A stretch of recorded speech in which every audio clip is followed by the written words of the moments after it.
मंचासीन महानुभाव, और जब सामने देखता हूं तो बहुत बड़ा संकट महसूस करता हूं। किन किन का नाम लूं? आचार्यगण को मेरा प्रणाम। आपकी उपस्थिति प्रेरणादायक है। यहाँ जब देखता हूं सबको तो मेरी नजर इतनी पैनी है कि राजेंद्र राठौर ने अपना स्थान तक बदल लिया। इस मिट्टी के सपूत, भारत के माथे का चंदन, देश का गौरव, स्वर्गीय श्री भैरव सिंह शेखावत जी, इस अवसर पर, उनकी जयंती पर, उसी पद पर विराजमान व्यक्ति आपके सामने उपस्थित है। पर सबसे महत्वपूर्ण यह है कि मैंने जीवन में कभी कल्पना नहीं की थी कि मुझे इतना गौरव मिलेगा कि जिस व्यक्ति ने मुझे राजनीति में प्रवेश कराया, मेरा हाथ पकड़ा, मुझे दिशा दी, दर्शन सिखाया और हर मौके पर ऐसा योगदान किया कि मैं उस स्थान पर पहुंच गया जहां वो विराजमान थे।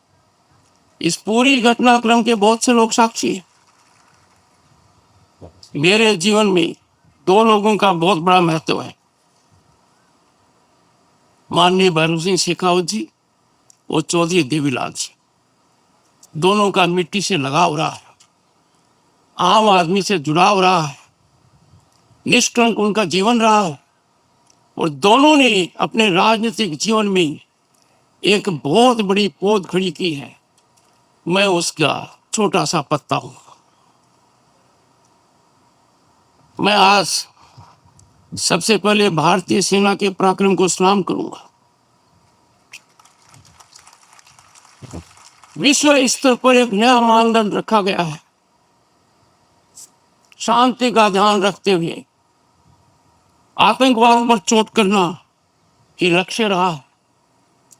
और ये पहली बार हुआ है कि जैसे मोहम्मद वो लश्कर तोयबा के ठिकानों पर अंतर्राष्ट्रीय सीमा के अंदर जाकर उनके सबसे प्रभावी प्रांत में सटीक चोट, जिसका प्रमाण विश्व में कोई नहीं मांग रहा है। पूरी दुनिया ने देखा कि भारत की शक्ति कितनी ताकत है। भारत ने दुनिया को एक बहुत बड़ा संदेश दिया है और वो संदेश है कि अब से एक बड़ा बदलाव आया है। आतंकवाद को बर्दाश्त नहीं करेंगे, क्योंकि आतंकवाद किसी देश के लिए नहीं, दुनिया के लिए चिंता का विषय है। मैं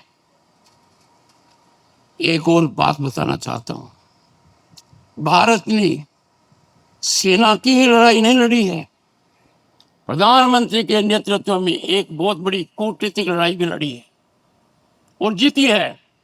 इंडस वाटर ट्रीटी रोक दिया गया, देश और दुनिया को संदेश दिया गया, इस पर कोई विचार नहीं होगा जब तक हालात भारत की दृष्टि से सामान्य नहीं होती। इतने बड़े पहल की कभी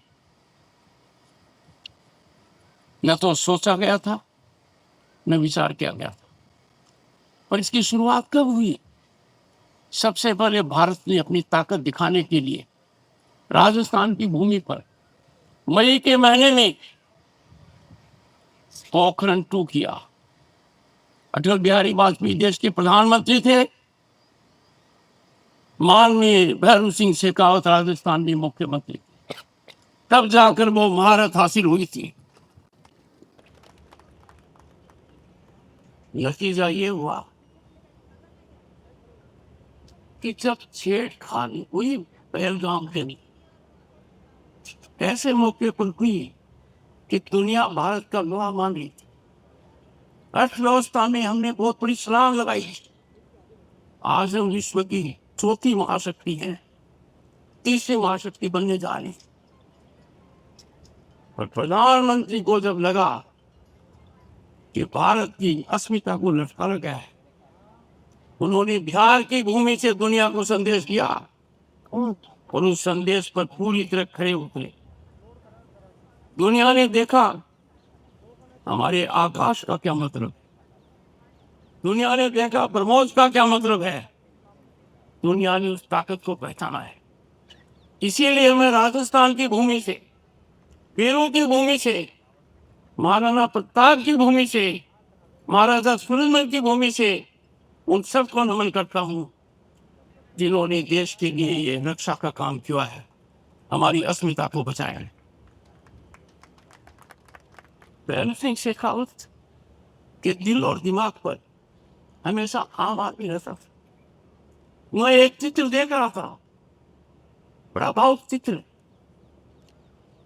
माननीय चंद्रशेखर जी, नानाजी देशमुख है, जयप्रकाश नारायण है और भैरव सिंह शेखावत जी उनको अंततः बता रही है। इसकी शुरुआत की उन्होंने राज्यसभा के सभापति की हैसियत से भैरव सिंह शेखावत ने महान व्यक्तित्व ने पारदर्शिता का नया मापदंड हासिल किया। उन्होंने सभी संसद सदस्यों को इस बात के लिए बाधित किया कि वो अपने हैसियत को डिक्लेयर करें। यह शुरुआत माननीय भैरव सिंह जी ने की। ये बहुत बड़ी शुरुआत है। भैरव सिंह जी का परिचय किसी पद से हो ही नहीं सकता। चाहे 3 बार राजस्थान के मुख्यमंत्री हूं, अनेक बार विधायक रहे हूं, और बहुत कम लोगों को ध्यान है इस बात का कि वो विधानसभा के सदस्य तो रहे, वो राज्यसभा के सदस्य भी रहे, मध्य प्रदेश से निर्वाचित हुए थे।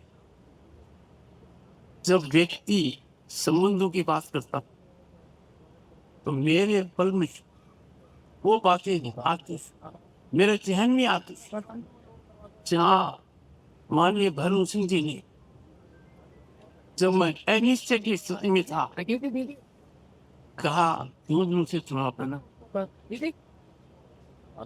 जब मैं हताश हो गया था कि शायद मंत्री परिषद में मेरा नाम न आए, उन्होंने बहुत बड़ी ताकत दी।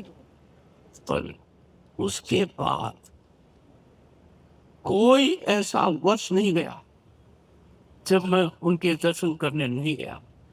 हर वर्ष, हर महीने वो कुछ उनको सीख कर आए। और सबसे बड़ी सीख उनकी पुस्तकों में थी।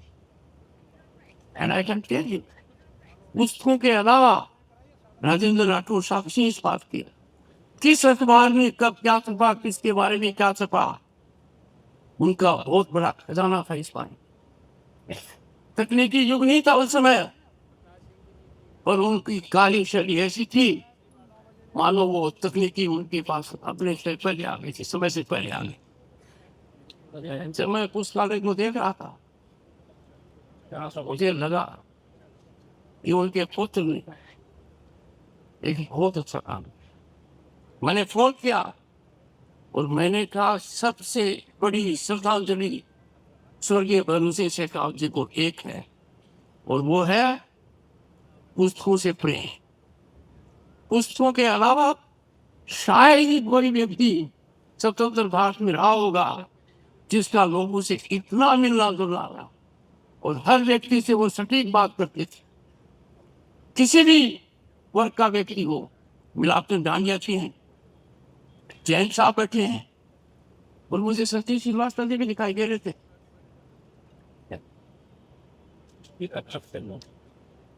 जिस तरीके से राजेंद्र राठौर ने अपनी कुर्सी बदली, संजीव ने भी कोई अपना जगह बदल। और राजनीति के अजात शत्रु भ्रम से ढूंढ लो किसी भी कोने में, दुनिया में, देश में, प्रदेश में, उनका कोई दुश्मन नहीं मिलेगा। उन्होंने राजनीति में एक बात परिभाषित की कि राजनीति में कोई दुश्मन नहीं होता है।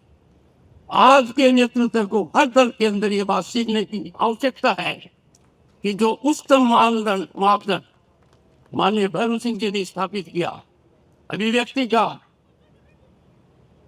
विचार विमर्श का, वाद विवाद का, मंथन का, और वैदिक संस्कृति में कहूं तो अनंतवाद का, किसी भी व्यवस्था में, खासकर प्रजातांत्रिक व्यवस्था के लिए जरूरी है अनुत्वाद है।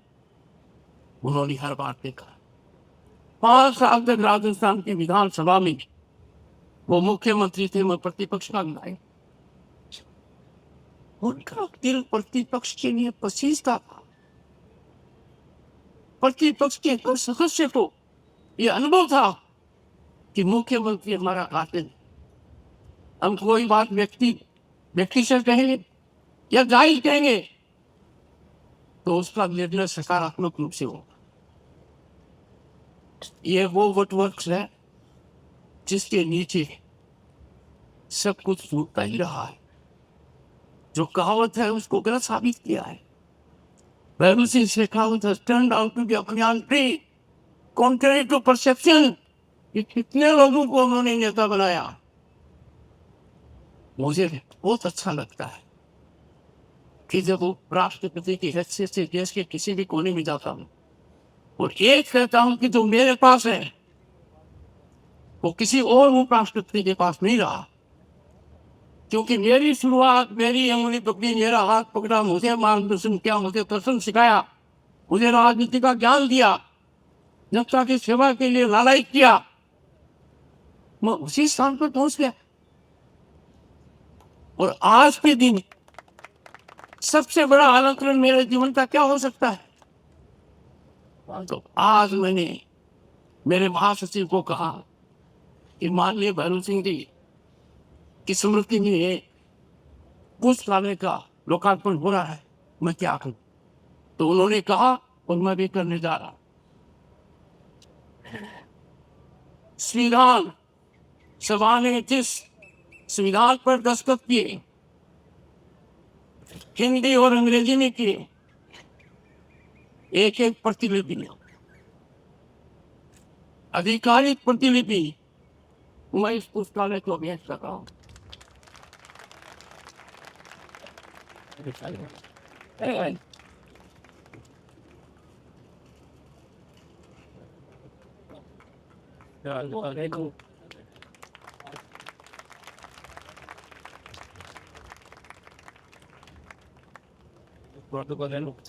इसमें वो सब चित्र हैं जो भारतीय संस्कृति को 5000 साल की जो हमारी विरासत है, अमूल्य है, और सिविलाइजेशनल इथोस, वो सब के सब इसमें दर्शाए गए।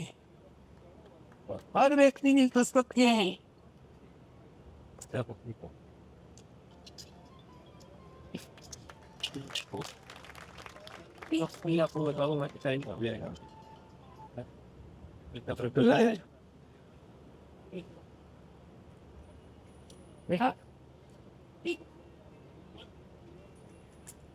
हिंदी का मान रखते हुए, क्योंकि भारतीय संविधान में लिखा गया है इस समय के साथ हिंदी का उपयोग बढ़ना चाहिए, अंग्रेजी का कम होना चाहिए, पर अंग्रेजी की प्रतिलिपि भी आपको दी जा रही है। उपस्थित महानुभाव, जब संविधान के 75 साल हुए तो एक बहुत महत्वपूर्ण कार्यक्रम हुआ और उस समय किताबें जारी की गई। उनकी एक प्रतिलिपि मैं आपको दे रहा हूं, ठीक है?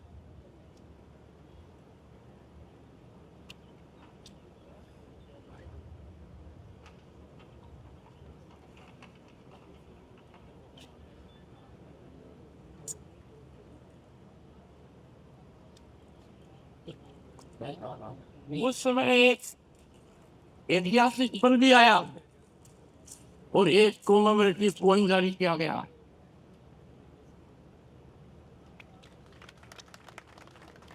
पहली बार उस कार्यक्रम के अलावा भेंट किया जा रहा है।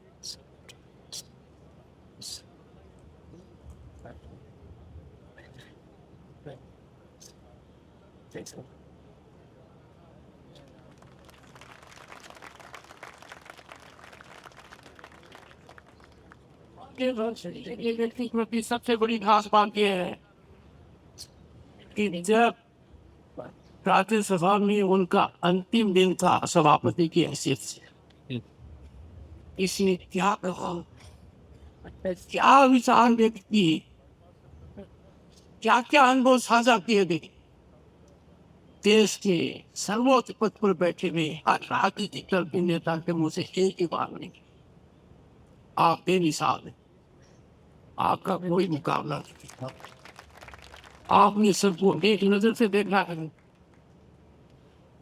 उनके पोते को मैंने वो भी किया है।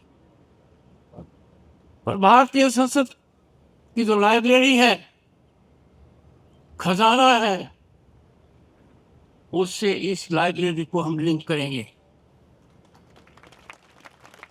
माननीय वैभव सिंह जी शेखावत ने जो कुछ कहा सभापति की हैसियत से, वो भी मैंने आपको दे दिया है।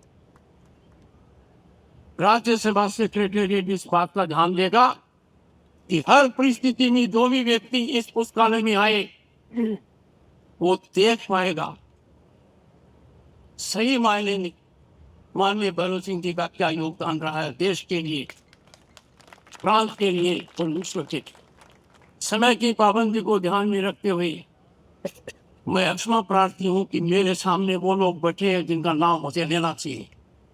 उन्होंने मुझे राजनीति में बहुत ज्ञान दिया है। भाई चितराम उस कोने में बैठे हैं, राजेंद्र तो मेरे साथ ही रहे हैं सदा। उन सबका मैं क्षमा प्रार्थी हूँ और मैं यहाँ से ऊर्जा लेकर जा रहा हूँ, एक संकल्प लेकर जा रहा हूँ कि जन कल्याण और जन सेवा करने के लिए कोई सीमा नहीं है। हम भारतीय हैं, भारतीयता हमारी पहचान है, राष्ट्रवाद हमारा धर्म है, राष्ट्र सर्वोपरि है। राष्ट्र हित से ऊपर कोई हित नहीं हो सकता, न राजनीतिक हो सकता, न आर्थिक हो सकता। और हर भारतीय को इस बात का बोध होना चाहिए कि जब राष्ट्र की कोई बात आती है तो हमें